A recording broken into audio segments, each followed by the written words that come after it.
그 집 청소하는 아줌마가 이런 대궐집에 청소하는 그 뒷방에 있나? 에 갔는데 그 청소하는 아줌마가 알아볼 수 없을 만큼 귀부인의 옷을 입고 딱 나오더래요. 수님 너무 놀래갖고 어떻게 된 거냐고 그랬더니 나는 사실은 내 남편이 철도 청장이라고, 이 독일의 철도 청장인데 나는 청소하는 게 너무너무 즐거워서 내가 청소하러 가는 거라고.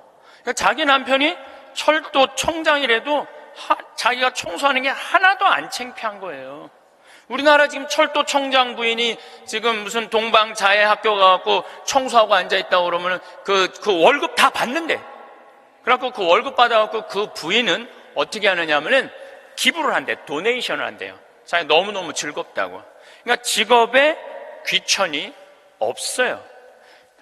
이번 여름에 알래스카 강의를 갔었는데 마침 소방관 팀장, 거기는 캡틴이라고 부르는데 팀장 집에 머무르게 됐어요. 그래서 너무 궁금하잖아요. 특별한 직업을 가진 분이니까.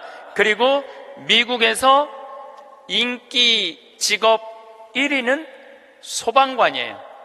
그래서 제가 물어봤어요. 보통 소방관 처음 되면은 월급을 얼마를 받느냐?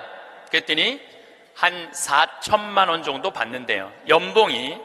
그리고 1년 반 훈련이 끝나갖고 정식 소방관이 되면은 6,500만 원 정도를 받는데요. 우리 그 캡틴이라는 분은 은퇴를 하고 리타이어를 하고 다시 소방관으로 다시 재취직을 해갖고, 미국은 그런 경우가 참 많아요. 일단 한번 은퇴하고 다시 그 자리로 가서 일하는 경우가 많아요. 그래서 그러면은 당신은 연봉이 얼마가 되냐 그러니까 저는 좀 많죠 그러더라고요. 그래서 얼마가 되느냐 그랬더니 한 1억 5천만 원 정도 됩니다 그러더라고요. 그러니까 미국에 가보면은요, 소방관 월급이 팀장, 캡틴 정도 되면은 1억 5천만 원 정도 돼요.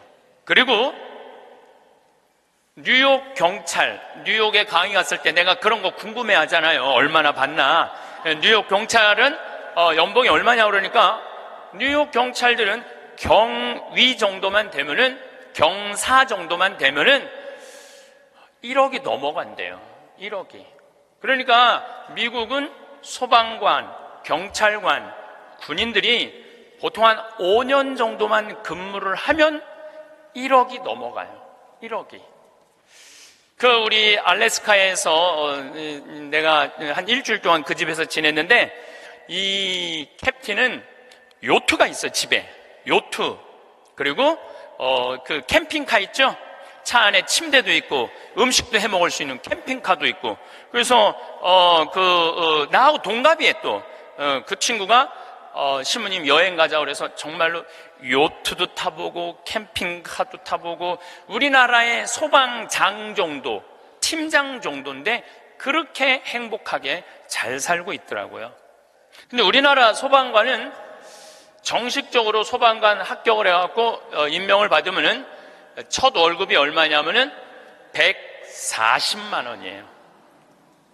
사람의 생명을 이렇게 건지는 소방관들이 연봉이 이런 거 저런 거 다 따져서 한 2,500, 많을 때는 3천만 원밖에 되지 않습니다.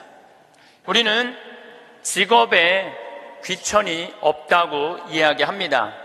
그런데 제가 소방관들의 삶을 조금 들여다보니까 직업에 귀천이 있더라고요. 우리 한국 사회에서는, 우리나라 사람들 머릿속에는 행복의 등식이 뭐냐면은 1등, 서울대, 판검사, 행정고시 봐갖고 사무관, 국회의원. 이게 행복의 공식이야. 그래서 막 청소를 한다든가 소방관을 한다든가 경찰관을 한다든가 그런 거. 그리고 실질적으로 월급도 어떻게? 아주 적고, 우리나라 국회의원들은 1년에 월급이 한 1억 한 3천만 원 정도 돼요. 1억 3. 그런데 뭐 보좌관, 또 뭐 운전기사 뭐 다 하면 한 국회의원이 얼마를 쓰냐면 7억을 써요. 7억을 써요. 한 국회의원들이. 어마어마하게 쓰는 거죠. 그런데 1000을 기준으로 하면 노르웨이 국회의원들은 일을 1000개를 하면은 우리나라 국회의원들은 그렇게 많은 돈을 벌고도 105개 정도밖에 안 한대요. 돈은 돈대로 벌고 일은 하지 않는 거죠. 그래도 오늘 저 국회 내년 예산안 통과한 거 보니까 마음이 좀 편하네요. 몇 년 동안 제 나라 통과한 적이 없거든요. 오늘은 내가 아침에 뉴스를 보고 그래도 밥 먹을 자격이 있구나 이런 생각이 들었어요. 오늘은. 근데 여러분들, 앞으로 우리나라는 공부 잘한다고 행복한 시대는 갑니다. 이제 제가 왜 그런 시대가 가는지 말씀을 드릴게요. 10년 전만 해도 우리나라는 대학 입학생이 1년에 60만 명이었어요. 60만 명. 근데 2020년에는 대학 입학생들이 1년에 몇 명이냐면 30만 명으로 줄어들어요. 그러면 지금 우리나라 대학이 한 400개 되는데 2020년부터는 대학이 어떻게 줄어들 것 같아요? 300개, 200개 줄어들어요.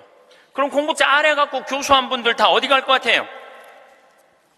다 실직자 돼요. 그러니까 공부 열심히 해, 너 공부해야지 먹고 살아, 이런 시대는 끝나요. 이제는 앞으로 어떤 사람들이 정말로 먹기 살기 좋은 시대가 되느냐면 용접하는 사람들, 포크레인 운전할 줄 아는 사람들, 그 다음에 요리 잘하는 사람들, 청소 잘하는 사람들, 이런 사람들이 행복한 시대가 온다니까요. 세상이 너무나 지금 변하고 있어요. 우리 생태마을에 올해 직원들을 채용을 해요. 이것도 귀가 번쩍 분들이 이런 분들이 있을 거예요. 야, 나도 한번 거기 가볼까? 근데 이번에 자격은 뭐냐면 고등학교 졸업 예정자들만 뽑아요. 나는 대학 졸업 예정자들도 안 뽑아요. 대학원 졸업 예정자들도 안 뽑아요. 혹여 가끔 대학 졸업한 사람들, 대학원 다니는 사람들 뽑아요. 우리도 뽑는데 월급은 고등학교 졸업한 사람이나 대학 졸업한 사람이나 대학원 졸업한 사람이나 우리 생태마을 첫 월급은 똑같이 200만 원이에요. 고등학교 졸업해도 직원으로 되면 무조건 200만 원이에요. 아니, 생각을 해봐요. 아니, 매주 띄우는데 뭐하러 대학원 자격증이 필요해?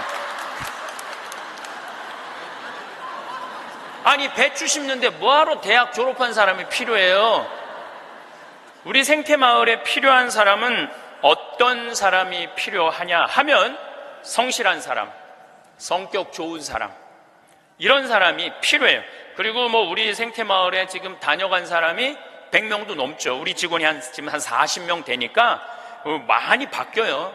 근데 남아있는 사람이 어떤 사람이 남아있느냐면은 가정환경 행복했던 사람, 성실한 사람, 이런 사람들이 남아있어요. 가정환경 불행했던 사람, 어린 시절을 힘들게 지냈던 사람은요 많이 견뎌야 6개월이에요. 그러니까 이제는 공부를 잘하는 사람이 성공하는 시대가 아니라, 공부를 잘하는 사람이 성공하는 시대가 아니라 행복한 사람이 성공하는 시대가 오는 거예요. 근데 우리나라 OECD 국가 어린이 행복지수 조사를 해봤는데 우리나라 애들은 안 행복해요. 이거 OECD 국가 중에 우리나라가 꼴등이에요. 심각합니다. 왜 심각하냐 하면은 어렸을 때 안 행복한 애들이 커서 행복할 것 같아요? 절대 그런 일은 없어요. 어렸을 때 추억이 많고 어렸을 때 행복한 애들이 커서도 행복한 거예요. 근데 우리나라는 대학생이 하루에 몇 시간 공부하냐면 4시간 공부해요. 초등학생이 하루에 몇 시간 공부하냐면 5시간 반을 공부를 해요. 중학생은 하루에 몇 시간 공부하느냐면 7시간을 공부해요. 고등학생은 하루에 몇 시간을 공부하느냐면 8시간 반을 공부를 해요. 그럼 여러분들 하루에 8시간 반을 공부한다고 그러면은 밥 먹는 시간 1시간, 1시간, 1시간, 3시간 빼고, 그것도 못 먹는다고 그러긴 하지만은, 그리고 학교 가는 시간 빼고, 그러면은요 애들은요 잠자는 거 빼고는 공부만 하는 거예요. 그러니까 얘네들은 엄마, 아빠, 형제들이랑 먹고 마시고 놀 시간이 없어요.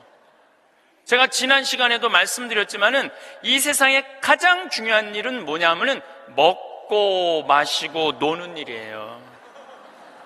그러니까 먹고 마시고 노는 일은 참으로 중요한 일이에요.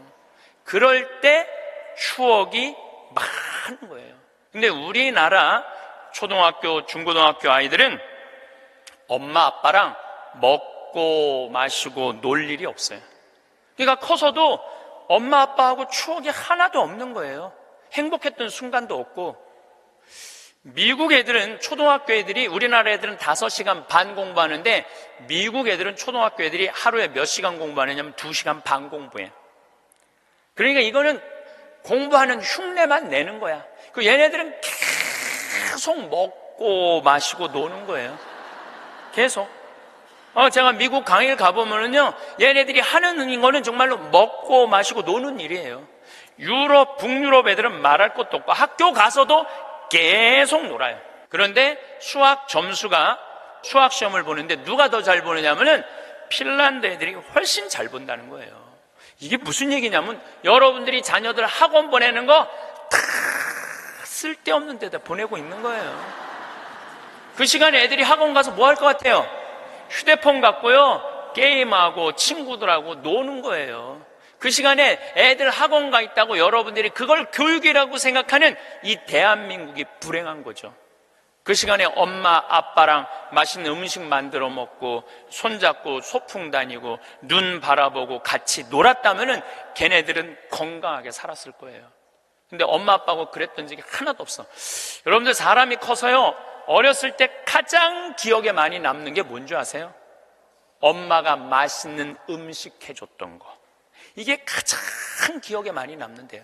그리고 가장 행복했던 순간이 뭔지 아세요?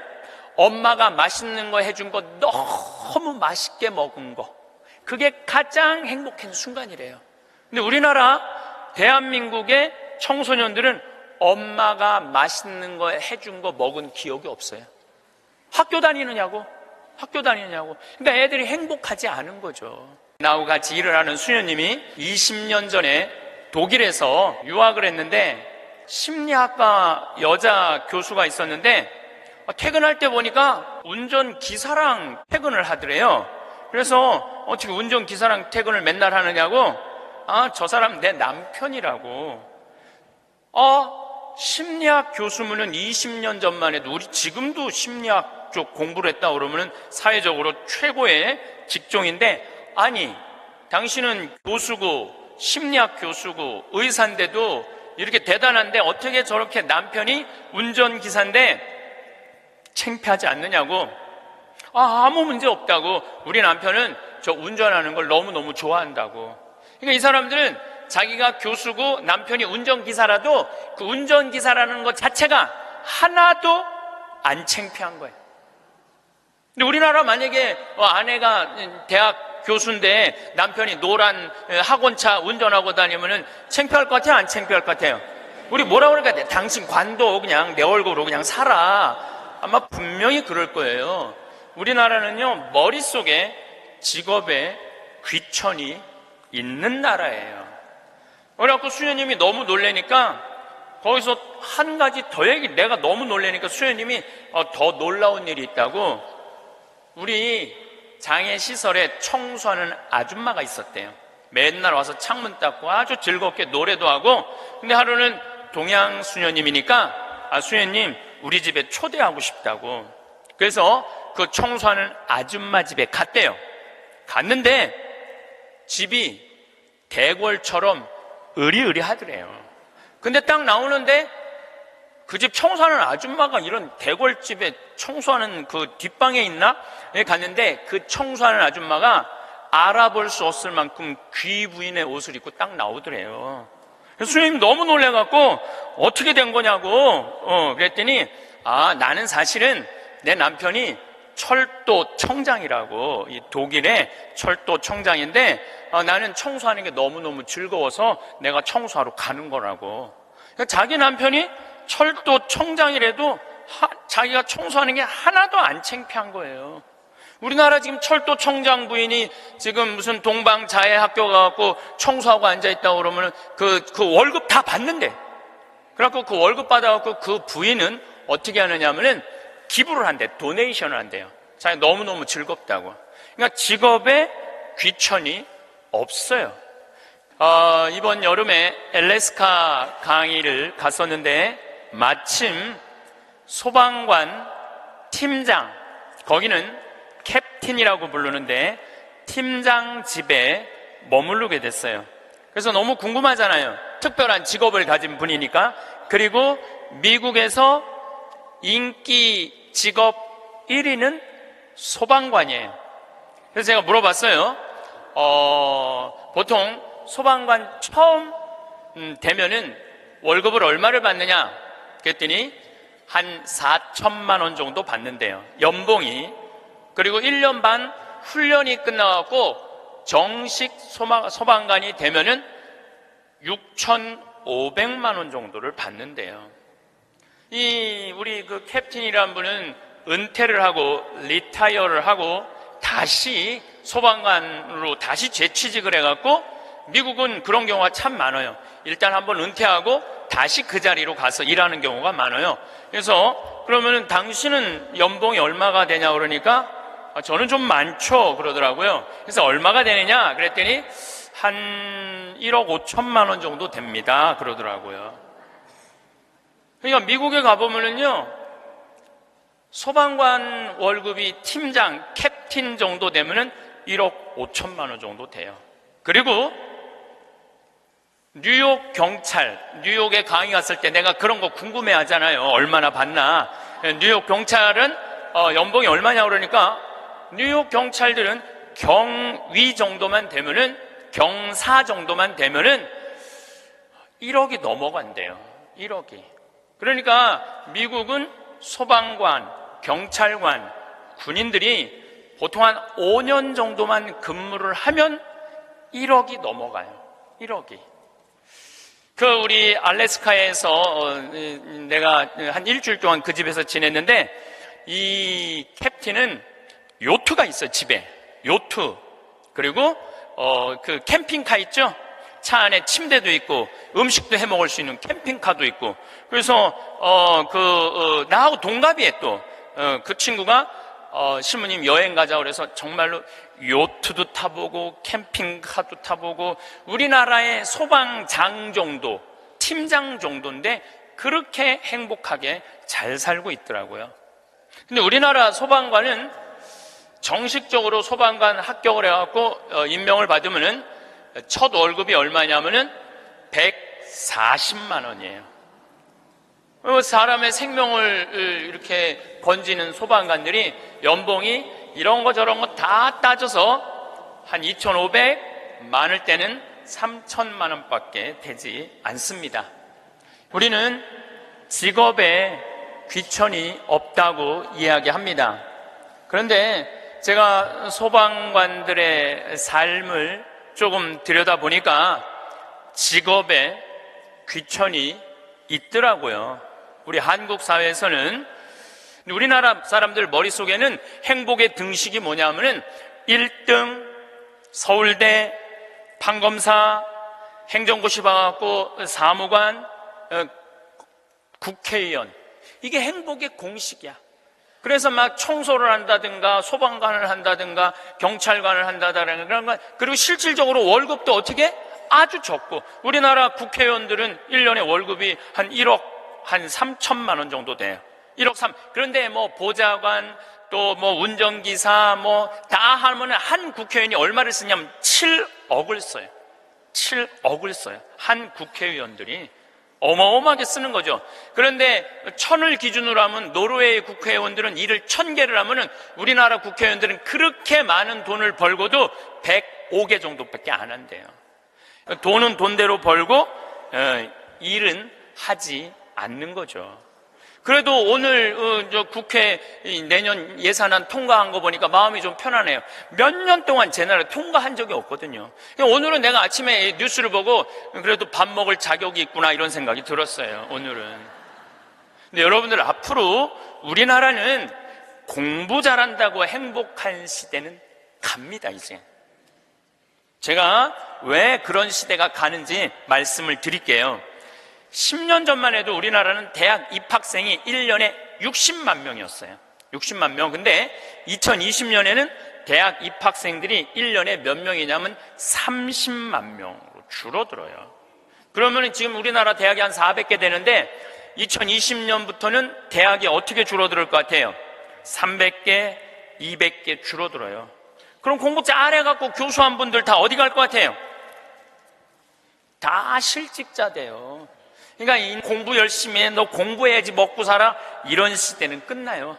이제는 앞으로 어떤 사람들이 정말로 먹기 살기 좋은 시대가 되느냐면 용접하는 사람들, 포크레인 운전할 줄 아는 사람들, 그 다음에 요리 잘하는 사람들, 청소 잘하는 사람들, 이런 사람들이 행복한 시대가 온다니까요. 세상이 너무나 지금 변하고 있어요.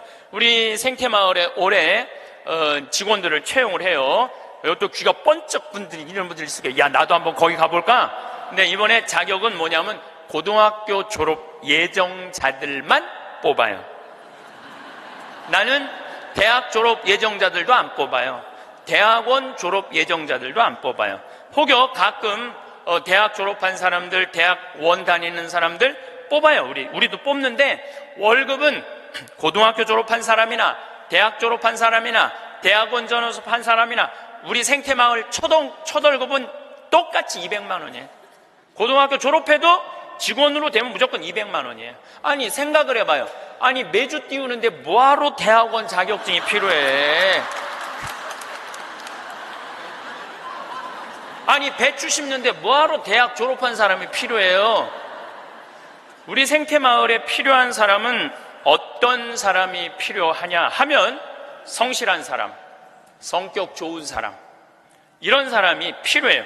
그리고 뭐 우리 생태마을에 지금 다녀간 사람이 100명도 넘죠. 우리 직원이 지금 한 40명 되니까 많이 바뀌어요. 근데 남아있는 사람이 어떤 사람이 남아있느냐 하면은 가정환경 행복했던 사람, 성실한 사람, 이런 사람들이 남아있어요. 가정환경 불행했던 사람, 어린 시절을 힘들게 지냈던 사람은요 많이 견뎌야 6개월이에요. 그러니까 이제는 공부를 잘하는 사람이 성공하는 시대가 아니라, 공부를 잘하는 사람이 성공하는 시대가 아니라 행복한 사람이 성공하는 시대가 오는 거예요. 근데 우리나라 OECD 국가 어린이 행복지수 조사를 해봤는데 우리나라 애들은 안 행복해요. 이거 OECD 국가 중에 우리나라가 꼴등이에요. 심각합니다. 왜 심각하냐 하면은 어렸을 때 안 행복한 애들이 커서 행복할 것 같아요? 절대 그런 일은 없어요. 어렸을 때 추억이 많고 어렸을 때 행복한 애들이 커서도 행복한 거예요.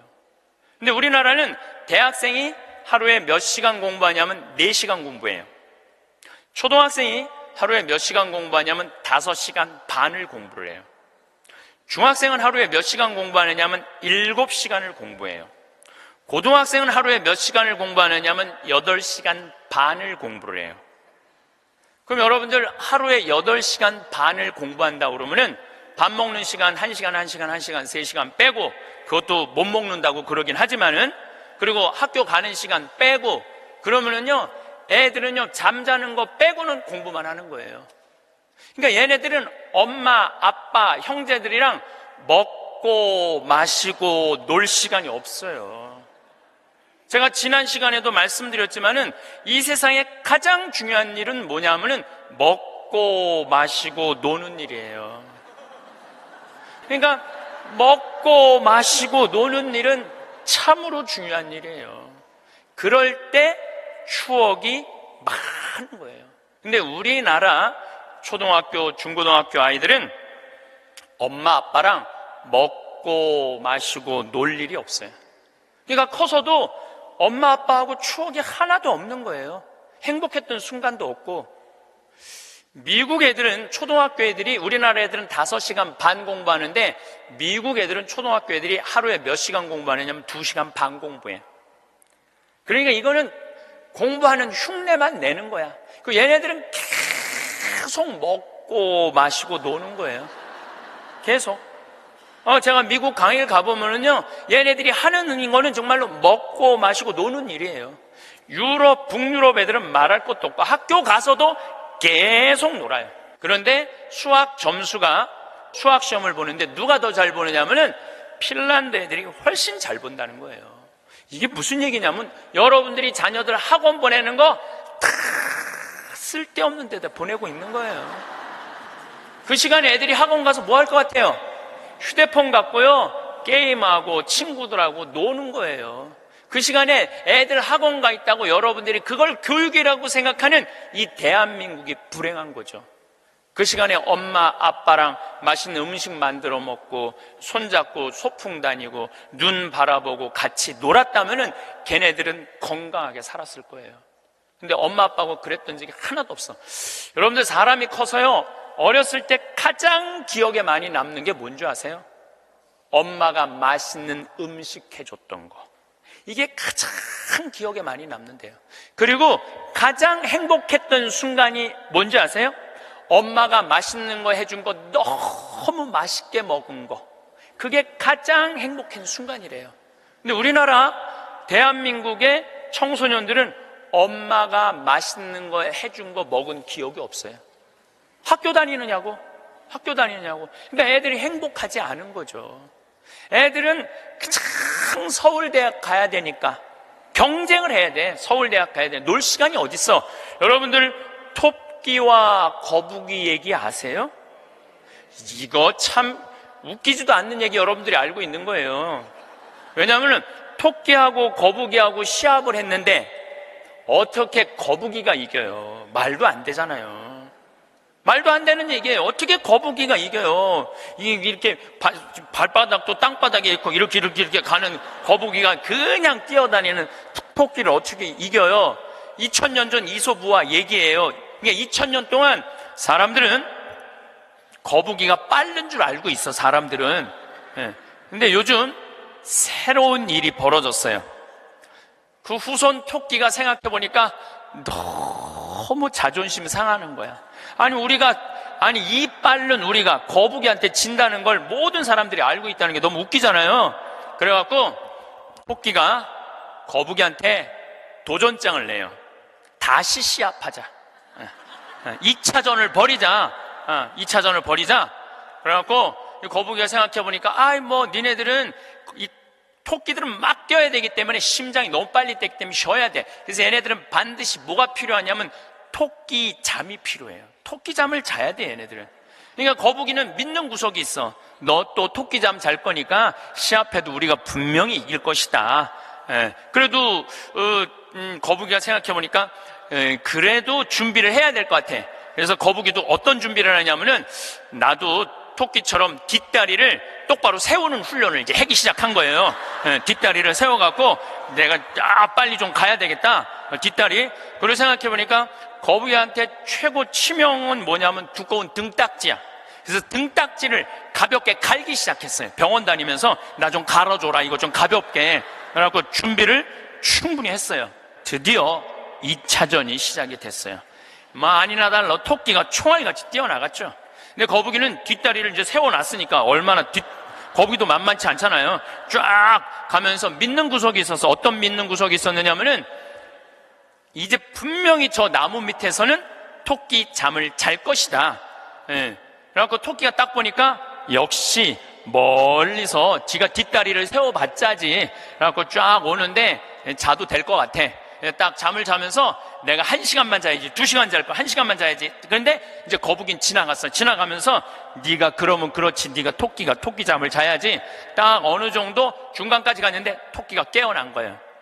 2시간 잘 거 1시간 훈련을 열심히 했으니까 1시간 만에 딱 깨어나갖고 거의 결승점 도달점에 총알같이 토끼가 지나간 거예요. 그리고 거북이가 가다 보니까 토끼가 지나간 거예요. 그래서 이제 토끼가 이 불명예를 씻었어요. 드디어 이제 모든 이 짐승계에는 드디어 토끼가 이겼댄다. 걔가 토끼잠을 줄여갖고 그 거북이를 이겼댄다. 근데 이제 누가 슬프기 시작했느냐면 거북이가 슬프기 시작했어요. 내가 지다니, 이건 있을 수 없는 일이다. 내가 2000년 동안 거북이의 그 성실성 하나로 거북이가 토끼를 이겼다고 모든 세상이 다 알고 있는데 내가 이게 지다니, 이건 있을 수 없는 일이다. 절치부심한 거북이가 다시 토끼한테 도전장을 냈어요. 한 번 더 붙자. 3세판이다. 3세판. 한 번 더 붙자. 토끼가 그래? 그러면은 귀양 내가 명예를 씻으려면 완전히 씻어야 되니까 한 번 더 붙자. 이번에 거북이는 아무리 생각해도 뒷다리 갖고는 안 될 것 같아. 앞다리까지 세우는 훈련을 한 거야. 이거를 이렇게 똑바로 세우는 훈련을 한 거야. 그래갖고 정말 피나는 훈련을 해갖고 근육을 다 세웠어요. 그리고 생각해보니까 이 등딱지는 갈아서 될 게 아닌 것 같아. 현대 세계가 왔으니까 저기 우주 비행선에 쓰는 아주 가벼운 합금판 뚜껑이 있다는 얘기를 듣고 그걸 가갖고 갈았어요. 이제 이 뚜껑을 너무너무 가볍게. 토끼 못지않게 이제 이 속력이 났어요. 근데 거북이가 아무리 생각해도 그거 갖고 안 될 것 같아. 그래서 마지막 한 수를 가지고 있었어요. 분명히 토끼가 저 나무 밑에서 잘 거니까 저 나무 밑에 수면제를, 이 분말가루를 설치를 해둬갖고 리모컨으로 터트리면은 완전히 내가 보낼 수 있다. 비장의 카드까지 준비해놓고 이제 도전장을 내민 거죠. 토끼는 아무리 생각해도 이번에 지문은 이게 다시는 회복할 수 없을 것 같아요. 그래갖고 토끼는 어떤 훈련을 했느냐 하면은, 어떤 훈련을 했냐면 토끼잠을 안 자고 목표 지점까지 가는 훈련을 했어요. 토끼잠을 안 자고. 그래갖고 드디어 3차전이 벌어졌어요. 3차전이 벌어져갖고 출발을 했는데 토끼가 보니까 거북이가 옛날엔 뒷다리만 세웠는데 이제는 앞다리까지 세워갖고 뛰는데 이게 만만치가 않은 거예요. 내가 정말로 자면 안 된다. 죽어라고 뛰면서 나무 밑에 도착했는데 너무 졸렸지만 그걸 극복하고 뛰어갔어요. 아니 리모컨까지 다 설치하고 이제 터트리기만 하면 이제 완전히 재워갖고 그 토끼잠으로 이기려고 그랬는데 리모컨 터트릴 시간이 없는 거예요. 이건 해보지도 못하고 져버렸어, 거북이가. 그러니까 거북이가 뭐가 왔느냐면 우울증이 왔어요. 우울증이 야, 내가 저 토끼한테는 정말로 어떻게 해볼 도리가 없단 말인가. 근데 할아버지가 그 손자 거북이를 보고 이런 말을 해요. 거북아, 손자야, 슬퍼하지 말아라. 너 토끼가 몇 년 사는 줄 아냐? 잘 모르는데요. 토끼는 그렇게 죽어라고 뛰기 때문에 토끼 수명은 7년이다. 7년. 근데 우리 거북이들은 수명이 얼마인 줄 아냐? 우리 거북이들은 할아버지가 지금 몇 살이에요? 내가 지금 190살이다. 우리 거북이는 느리기 때문에 수명이 200살이다. 너는 느린 게 네 본질인데 왜 토끼 이기려고 그 되지도 않는 뒷다리 앞다리 세우고 왜 그렇게 인생을 힘들게 사느냐. 너는 천천히 사는 게 너의 운명이다. 그 생각을 해보니까 가만히 생각해 되지도 않는 시합을 2000년 동안 한 자기 거북이하고 토끼, 그게 웃긴 거예요. 그래서 이 거북이는 천천히 다니고 자기의 그 본성에 따라 사니까 사는 게 너무너무 즐거워요. 그러니까 느린 게 빠른 것보다 훨씬 좋구나. 빠르면 7년밖에 못 사는데 느리니까 200년을 사니까 아무리 토끼가 빠르면 왜 빨리 죽는데. 그런데 지금 대한민국은 우리 자녀들을 거북이로 안 키우고 뭘로 키우냐면 토끼로 키우고 있어요. 토끼로 7년밖에 안 살릴 생각을 하고 토끼로 키우고 있어요. 그렇게 가장 큰 희생자가 된 사람이 누구냐면은 사도세자예요. 여러분도 사도세자 얘기 알죠? 네, 사도세자가 언제 죽었느냐면 1762년 이모년에 5월 13일 날 뒤주에 들어가고 8일 동안 있다가, 그런데 이 사도세자는 아버지가 영조인데 다 40이 넘어서 아들 하나를 얻어요. 이게 바로 이선, 정조는 이산, 정조의 아버지인 사도세자의 진짜 이름은 이선이에요. 사도세자는 죽고 난 다음에 영조가 불러준 이름, 슬픔을 생각해라, 생각살자, 슬플 도자, 그래갖고 사도세자고 진짜 이름은 이선이에요. 그러니까 40이 넘어서 아들을 하나 얻었으니까 이 영조는 이 아들이 너무너무 귀했던 거야. 그래갖고 2살에 사도세자 책봉을 해요. 근데 얘가 얼마나 똑똑했느냐 하면은 2살 때 왕자라는 한자를 보고 아버지가 이게 무슨 자냐? 그러면 아버지를 가르쳤어요. 이게 아버지 자다. 왕자를 보고. 세자짜리를 보고 이거는 무슨 자냐? 이건 나다. 2살짜리가 5살 때 효경을 줄줄줄줄 외워요. 영조라는 임금은 공부하기 너무너무 좋아했던 임금이거든요. 그러니까 이게 진짜 똑똑한 놈 한번 만들어 보겠다고, 똑똑한 놈 만들어 보겠다고 선생을 몇 명을 들이냐면 20명을 들여요. 그래갖고 아침, 점심, 저녁으로 가르치는 거야. 계속 가르치는 거야. 그리고 이제 시험을 아버지가 나와서 보는 거예요. 너 사서삼경에 이게 무슨 뜻이냐? 그러면 20명이 둘러있고 5살, 6살짜리가 까먹을 수도 있잖아요. 그러면 대답을 못하면은요, 영조가 눈을 부라리면서 이놈 그것도 모르느냐고 세자를 업고 다니는 내시를 때리는 거예요. 대신 맞는 거예요. 그러니까 여러분도 어린아이가 생각을 해봐요. 내가 문제 하나 못 맞히면은 얼마나 이 스트레스를 많이 받아요. 그걸 보고 이 사도세자는 너무너무 무서웠던 거야, 아버지가.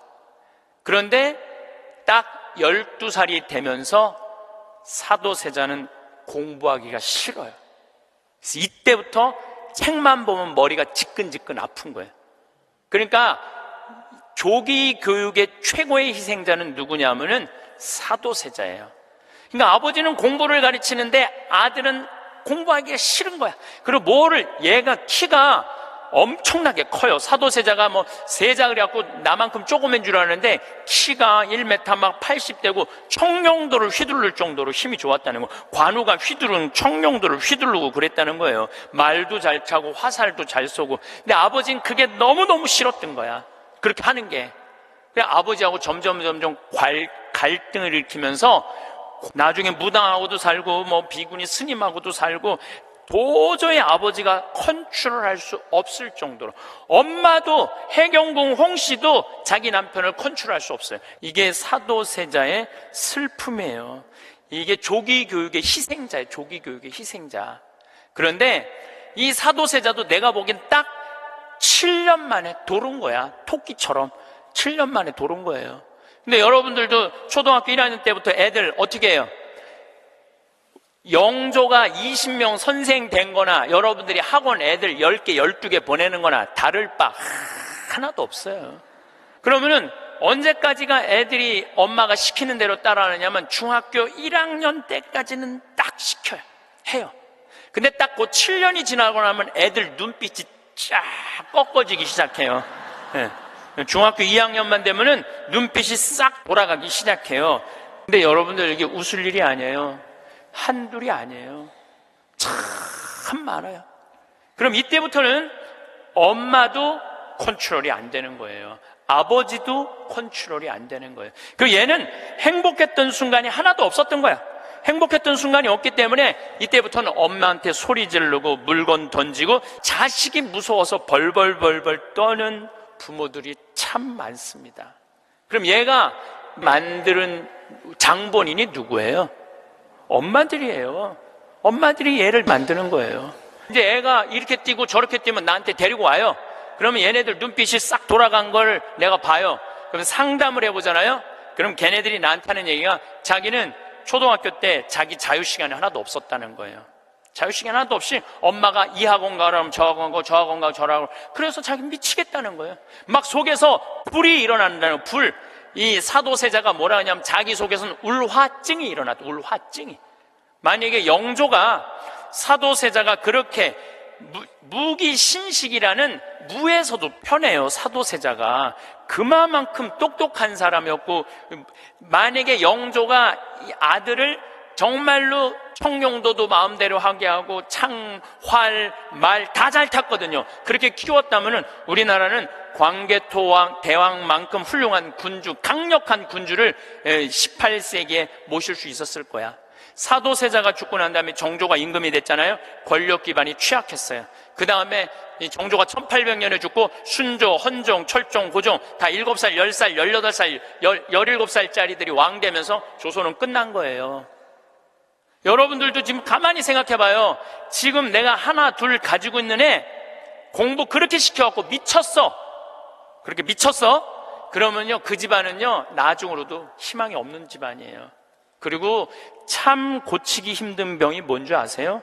제가 수많은 사람들을 만나면서, 수많은 아이들을 만나면서 가장 고치기 힘든 병이 우울증이라든가 조울증이라든가 이렇게 걸린 사람들은 평생 병원에 들락날락하고 평생 약 먹다가 결국은 그렇게 죽는 거예요. 그놈의 1등 병 때문에. 초등학교 때 막 엄마 아빠랑 같이 뛰어놀고 들로 산으로 뭐 친구들하고 어울리고 엄마 아빠하고 먹고 마시고 논 아이들 중에 미치는 애들은 없어요. 되지도 않는, 머리 돌아가지도 않는 책상에서 학원에서 시달리면서 거북이가 등딱지 학금으로 바꾸듯이 자식 영어 발음 좋게 한다고 혀 이렇게 늘리는 수술하고 초등학생들한테 10개씩 학원 다니게 하는 일이 자식 만드는 일이에요.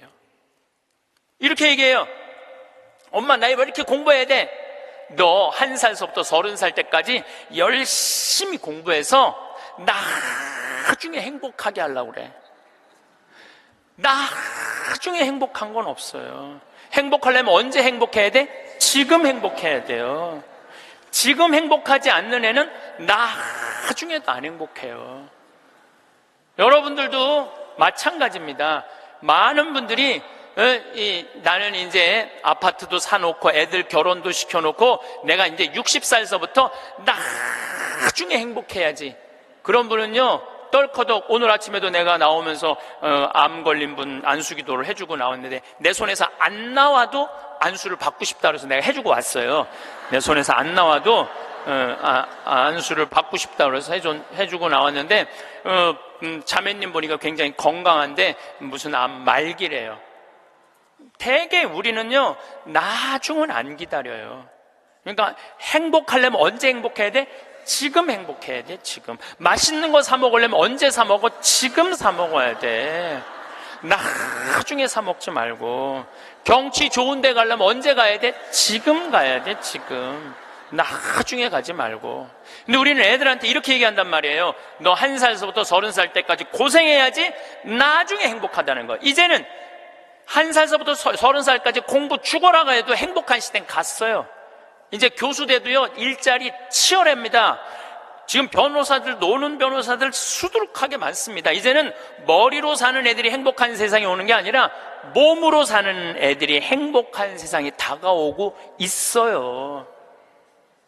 그러니까 우리나라 애들 1살서부터 30살까지 안 행복해. 그럼 30살서부터 60살은 행복해요?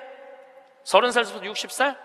안 행복해. 왜 안 행복하냐면 이 30살서부터 60살은 자기 인생이 없어. 왜냐면 1살서부터 30살 된 자식들 뒷바라지 않으냐고 자기 인생이 없는 거야. 그러니까 자기를 위해서 학원을 다녀봤던 적이 없어. 30살서부터 60살들은 기타 학원을 다닌다든지 피아노 학원을 다닌다든지 꽃꽂이 학원을 다닌다든지 나처럼 필라테스 학원을 다닌다든지 자기를 위해서 이런 학원을 다녀본 적이 없어. 자기 인생이 없어. 오로지 자식 뒷바라지 않으냐고. 그래서 헬리콥터 맘이라고 그러잖아요. 자식 뒤 뺑글뺑글 따라다니는 거야. 초등학교 유치원 따라다녀, 초등학교 따라다녀, 중고등학교 따라다녀, 심지어는 대학까지 따라다닌다는 거예요. 그래갖고 커리큘럼 수업 과정 짜주군 엄마들 많아. 그리고 학점이 조금 나오면 교수한테 가서 따진다는 거. 우리 애 학점이 왜 이것밖에 안 주느냐고. 나중에 취직하려면 학점이 높아야 되는데. 군대도 뺑글뺑글한데요.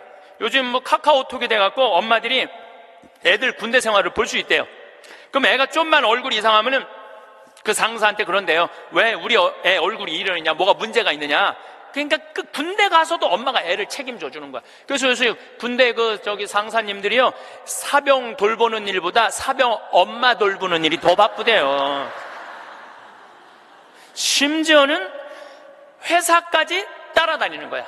애가 회사에 취직을 했는데 대리 진급을 못하면 부장한테 가서 따진다는 거. 우리 애가 뭐가 모자라서 대리 진급을 못하느냐고. 평생 자식주의를 뺑글뺑글 따라다니는 걸 뭐라고 그러냐면 헬리콥터 맘이라고 그래요. 헬리콥터 맘. 또 아버지들은 요즘은 많이 줄어들었지만 한동안은 기러기 아버지가 40만 명까지 있었어. 40만 명 기러기 아버지가. 이 기러기 아버지들은요, 자식들을 한 달에 부인 것까지 하려면 700에서 1000만 원을 보내줘야 돼. 그러면은 보통 10년 정도 가 있으면요, 이 기러기 아버지는 10년 동안 인생이 하나도 없는 거예요. 자식도 없고 아내도 없고 돈도 없는데 뭐 돈만 버는 기계로 사는 거야. 그러니까 자기 인생을 못 사는 거. 30살서부터 60살들은 자기 인생이 없는 거예요. 근데 문제는 60살 때 30살 된 자식이 이렇게 말합니다. 엄마, 이제 엄마 인생 살아. 자기를 위해서 살아봤던 적이 없는데 내 인생을 살아내는 거야. 살 줄을 모르는데. 30살에서부터 60살은 뭐 해야 되는 나이냐면요, 자아실현해야 되는 나이야. 자아실현. 자아실현이라는 게 뭐예요? 자기의 능력을 쓰는. 오늘 물이 없는데 여기 물을 하나 갖다 놓으면 내가 이 물을 안 먹었으면은 이 물은 자아실현하는 물이에요? 자아실현 안 하는 물이에요? 자아실현 안 하는 물이에요. 내가 먹어줘야지 자아실현이 되는 물이에요. 자아실현이 되는 물이에요. 여러분들이 샴푸를 하나 샀어. 그럼 샴푸를 사면은 그 샴푸를 한 방울까지 다 쓰면은 여러분들 기분 좋아요, 안 좋아요? 그 샴푸는 나한테 와서 자기 능력을 다 썼어요, 안 썼어요? 그럼 자아실현 한 거야, 안 하는 거예요? 자아실현 한 거죠. 내가 요즘 목욕 가방에 샴푸 하나 다니는데 요만큼 남았어. 그 짜서 쓸 때마다 기분이 너무 좋아요. 너 이제 자아실현 다 돼가는구나. 이제 자기 능력 다 썼으니까. 우리 사제관에 개가 한 마리 있어요. 문수라는 개가 있는데 얘가요, 딱 사제관에 도착하면은요 총알같이 튀어나와요, 자기 집에서. 그리고 요만한 개가 내 가슴까지 뛰어 올라와요. 그리고 놀라운 거는요, 얘가 사제관에 신부들이 오면 안 물고 안 짖어요. 근데 여자들만 오면은 잡아 먹을 듯이 짖어요, 진짜로. 그리고 막 엉덩이고 허벅지고 다 깨물어요. 얘 자아실현 하는 게예요, 자아실현 안 하는 게예요? 자아실현 하는 게예요. 근데 우리나라 30살에서부터 60살 된 많은 분들은 자기 능력을 안 써요. 자기 능력을 안 쓰고 자식만을 위해서 살아요. 근데 60살에서부터 엄마 인생을 살려고 그러면은 자기 능력이 뭔지를 모르는데, 그러니까 사는 게 재미가 하나도 없는 거야. 사는 게. 인생은요, 재미있어야 돼. 의미가 있어야 돼. 이 두 가지가 같이 가야 돼. 재미와 의미가 같이 가야 돼. 그런데 내가 기타를 잘 쳤다면 기타 치러 온 세상 돌아다니고, 꽃꽂이 했다면 온 성당에 꽃꽂이 하러 다니고, 뭐 춤췄다면 춤추러 다니고 이럴 텐데 나를 위해서 한 게 하나도 없는 거야. 그러니까 사는 게 재미가 없는 거야. 60살에서부터 100살까지. 나는 어제도 우리 직원이 저녁에 이제 대전에서 강의 끝나고 들어갔는데, 고등학교 졸업하고 군대 갔다 와서 대학교 다니다 때려치고 우리 집에 왔어요. 내가 이렇게 물어봤어요. 이리 와봐라, 너. 오늘 이 강의 준비하면서 네가 지금 대학교 4년을 다녔으면은 얼마를 대학에다가 쏟아 넣을 것 같아? 1억 쏟아 넣는데. 1억 쏟아 넣지? 근데 너 이제 대학 안 다니니까 1억은 이제 모아놓은 거 아니야? 그럼 그 1억 너한테 안 쏟아놓으면 엄마는 그 돈 갖고 뭐 할 것 같아? 엄마는 노후대책연금 붓겠죠. 그래, 엄마는 노후대책연금 붓고 넌 1억 저축하고 벌써 니네 집은 2억 벌은 집이다. 대학을 안 다니면 안 다닐수록 돈을 버는 거다. 근데 너 지금 내가 이번에도 월급을 한 1년 안 됐는데 30-40만 원 올려줬어요. 우리는 5년만 근무하면 무조건 300만 원씩 받을도록 내가 해주는 거예요. 그럼 너 지금 5년, 4년 근무하면 너 1억 모은다. 기숙사에서 먹고 자고 쓸 일도 없고, 거기는 해만 떨어지면 돈 쓸 데도 없어요. 너 그러면은 4년 동안 딴짓 안 하고 착실히 돈 벌으면 너 1억 버는 거야. 그럼 넌 30 전에 2억짜리 아파트 살 수 있는 거야. 우리나라 지금 대학 나온 45만 명 졸업하는데 제대로 된 직장에 취직하는 숫자가 몇 명이에요? 5만 명밖에 안 돼요. 40만 명은 2년, 3년 빈둥빈둥거리고, 심지어는 엄마 아버지가 애들 때문에 경비에 나가갖고 그거 해갖고 애들 생활비 대주고 뒷돈 대주고 그러고 있는 거예요. 그러니까 지금 여러분들 지금 대한민국에서 없애버려야 되는 건 내가 보기엔 대학이야. 대학만 없어지면 전부 일의 소중한 가치를 배우고 다 행복하게 살 수 있어. 아니, 대학 졸업하고 딱딱딱 취직하면은 내가 왜 대학을 귀하게 여기지 않아요? 대학 졸업하는 애 거의 반 이상은 빈둥빈둥 놀고 있는데. 그러니까 우리나라 할머니 60, 70 된 분은 머리 나쁜 몸으로 살 놈한테 돈 쏟아 넣느냐고. 세계 빈곤율, 노인 빈곤율이 우리나라가 1위예요. 1위. 돈이 없어요, 다른 나라 사람들은 나이를 먹으면 얼마나 럭셔리하게 사는데요. 놀지도 못하고 죽어라 30살까지 나중에 행복하려고 공부했는데 취직 안 되면 그 허탈감, 좌절, 이거는요, 어른들은 상상할 수 없을 만큼 힘든 거예요. 상상할 수 없을 만큼. 한 3달 전에 아주 이쁘장한 여자아이가 절 찾아왔어요. 공부도 굉장히 잘하는 아이예요. 공무원 시험을 보는데 계속 3번인가 4번 떨어진 거예요. 너무너무 좌절감, 우울증에 시달려있는 아이예요. 예. 그래서 날 찾아왔어요. 내가 얘기했어요. 꼭 공무원을 해야 되냐? 꼭 좋은 회사를 가야 되냐? 그냥 내가 즐겁게 일하고 그냥 행복하게 살면 되지 왜 그 힘든 목표를 세워놓고 계속 좌절감을 느끼느냐? 넌 좀 오늘을 좀 행복하게 살아라. 근데 이 친구가 며칠 전에 저한테 메시지 했어요. 신부님, 저 취직했어요. 너무너무 행복해요. 눈높이를 조금만 낮추면 우리는 지금 행복할 수 있는데 항상 나중에 행복하려고 눈높이를 너무 높여갖고 그것도 못하고 이것도 못하고 저것도 못하는 거예요. 기도, 자녀를 위한 기도 바치겠습니다. 주님, 나를 고쳐주소서. 가끔 자녀를 나의 투자의 대상으로 여기는 착각을, 나의 삶을 자녀에게서 보상받으려는 유혹을 다 너를 위한 것이다 라고 하면서 궁극적으로 자신을 위했던 이기심을, 그리하여 자녀가 나에게 속해 있지만 내 것이 아님을 깨닫게 해주소서.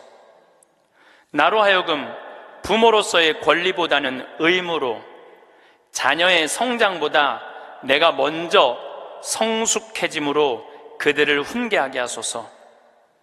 자녀를 이끌어주되 강요하거나 협박하지 않으며 사랑하는 자녀들을 돕되 대가를 기대하지 않으며 자녀가 누릴 수 있는, 실패할 수 있는 자유와 선택할 수 있는 권리를 빼앗지 않게 해주소서.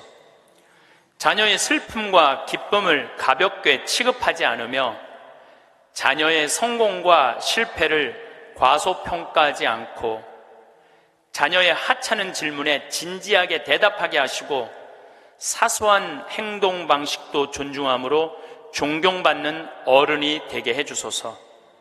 그래서 유명한 사람으로가 아니라 유능한 사람으로, 인류의 사람으로가 아니라 유일한 사람으로 우리의 자녀들이 자라가게 해 주소서. 7 되면 애가 하나 나와요. 애가 나오면 얼마나 바빠요. 젖 먹여줘야죠, 얼러줘야죠, 논일 나가야죠, 밭일 나가야죠.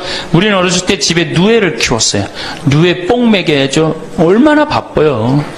근데 이게 아장아장 걸어다닐만 하면 19 되면 또 어떻게 돼? 또 배불러. 그럼 20 되면 또 하나 나와. 이 둘이 이제 아장아장 기어다니고 이 정신이 하나도 없죠. 22 되면 또 배불러요. 23 되면 또 나와요. 그러니까 어디 놀러 가고 싶어도 어떻게 하나는 포대기에 싸고 하나는 젖에 매달고 하나는 옆구리에 끼고 어딜 옛날에 여자들이 놀러를 가요.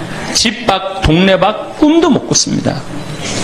이렇게 몇 가지 애를 놓냐면 40가지 애를 낳아요. 그러니까 몇 년 동안 애를 놓느냐면 25년 동안 애를 놓는 거예요. 25년 동안. 여러분들, 이게 사람이에요? 25년 동안 애를 놓으면? 이거는 애를 놓는 게 아니라 새끼 놓고 새끼 키우고 새끼 놓고 새끼 키우고 새끼 놓고 새끼 키우는 거예요. 그러니까 40에 내가 애를 놓으면은 그 애는 내 첫 장남의 애하고 같이 자랍니다. 그러니까 옛날에 할머니들은, 요즘 젊은이들은 다 우리 아가야 그러잖아요. 근데 옛날에 할머니는 다 뭐라 그래요? 아이고 우리 새끼들 그러잖아요. 막내는 새끼로 안 보이죠? 강아지로 보입니다. 강아지. 아이고 우리 강아지. 그러니까 25년 동안 저렇게 새끼 놓고 새끼 키운 여자 머릿속에 든 게 있느냐? 머릿속에 든 게 있을 수가 없어요. 그렇게 바쁜데 무슨 생각할 시간이 어디 있어요. 그래서 머릿속에 든 거 없는 여자가 집안일 챙겨나면 그 집 망한다. 그래서 암탉 꼬꼬댁 하우스 폭삭 그랬어요. 옛날에는. 그런데 이 피임약이 나오고부터 애가 줄어들기 시작합니다. 4명으로 3명으로 2명으로 이젠 1.05명으로 줄어들었어요. 여자가 애 놓는 시간이 1년으로 줄어들었어요. 1년으로. 여자한테 몇 년의 시간이, 자유시간이 주어져요? 24년의 자유시간이 주어진 거예요. 자, 24년 동안 여자들이 사법고시 보고, 행정고시 보고, 외무고시 보고, 육사 가고, 해사 가고, 공군사관학교 가고, 경찰대학 뭐 1, 2, 3등 수석 졸업, 육사, 해사, 수석 졸업, 이건 다 이제 옛날 얘기에 다 휩습니다. 그러니까 여러분들 가정에 우리 집에 아들만 있다. 이 집은 뭐예요? 망한 거예요. 그래서 내가 딸을 둘 놈은 뭐? 금메달. 그렇죠? 아들 하나 딸 하나 놓으면 은메달. 아들만 둘 놓으면 목메달. 그래, 목메달. 동메달이 아니에요. 목메달이에요. 목메달은.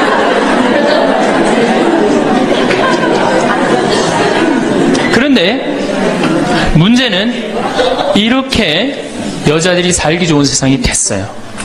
이렇게 살기 좋은 세상이 됐는데 참 불행하게도 대한민국에서는 여자들이 이 사회를 주도해 나가는 주도 세력이 못 됩니다.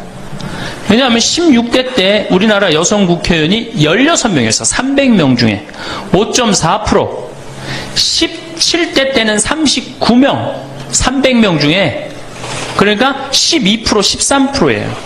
그런데 여러분들 정말로 잘 산다는 스웨덴은 국회의원이 42.7%, 덴마크는 29.8%, 30%예요.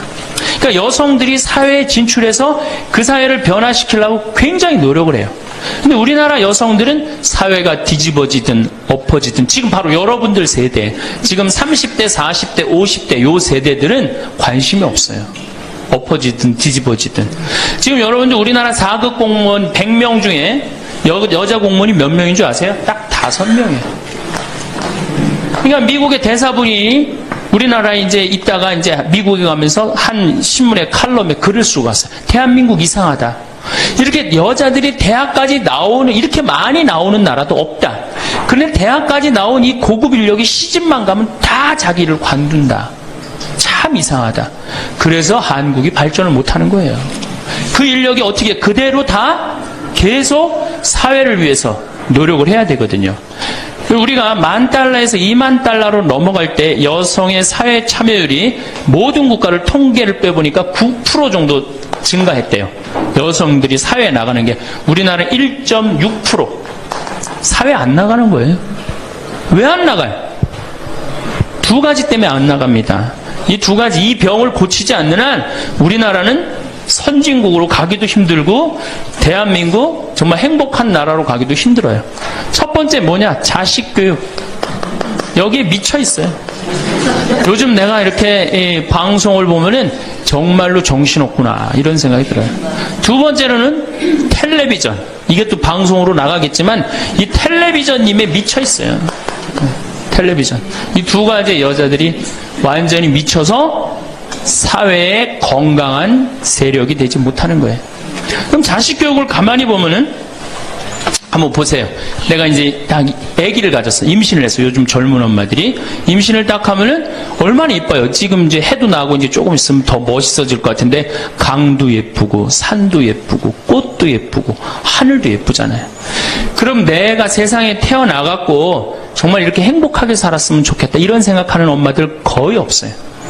임신을 하는 순간 내 뱃속에 서울대학 C가 들어왔다고 생각을 해요. 이 얼마나 불행해요. 그래갖고 뱃속에 있는 애한테 글자를 가르칩니다. 도화지를 이렇게 오려서 대한민국, 대통령, 뭐 변호사 뭐 이런 거. 그 다음에 이제 요즘 또 2개 국어를 알아듣는다고 How are you today my baby? It's raining. 비 온다 이거죠 오늘. 사실 여러분들 태아는 뱃속에 있으면서 10달 동안 잔다고 그래요. 그 애한테 그래서 그걸 뭐라 그래? 태교라고 그러잖아. 교육을 시키는 거 뱃속에 있을 때부터 얼마나 불행합니까? 뱃속에 있을 때부터 교육을 받으니. 그러니까 엄마의 태를 열고 세상에 나왔어. 그래갖고 3번에 이제 아파트촌이죠. 아파트를 통해서 수리산을 너무너무 보고 싶어 애가. 구름도 보고 싶고 눈도 보고 싶고. 근데 이 잔인한 엄마들이, 아니 아무 생각 없는 엄마들이 아파트 베란다 창문에 한쪽에는 가나다라 마바 차타카타를 붙여놓고 한쪽에는 A, B, C, D, E, F, G를. 수리산을 보고 싶어도 보여요, 안 보여요? 글자에 가려서 안 보이는 거예요. 내가 누워서 모빌이 돌아가는데 기역, 니은, 티글, 리을이 막 돌아가요, 모빌이. 겨다닐만 하면은 엄마들이 텔레비에는 텔레비전이라고 써놓고, 냉장고에는 냉장고라고 써놓고, 의자에는 의자라고 써놓고. 그러니까 애들이 겨다닐 때마다 글자가 없는 데가 없어요. 그러니까 요즘 애들이 몇 살이면 한글 띱니까? 5살이면 4살 띄어요? 5살이면 한글 띄어요. 여기 계신 분 중에 초등학교 들어가기 전에 한글 띄신 분들 계세요? 없을걸요? 저는 초등학교 1학년 내내 받아쓰기 빵점이었어요. 기억나요? 1년 내내 빵점이었어요. 글자가 뭔 줄 알고 학교를 들어가요. 맨 뛰어놀다가 어머니가 어느 날 갑자기 여기다 수건 딱 달아주니까 이게 학교 가는 건가 보다 하고 학교 갔죠.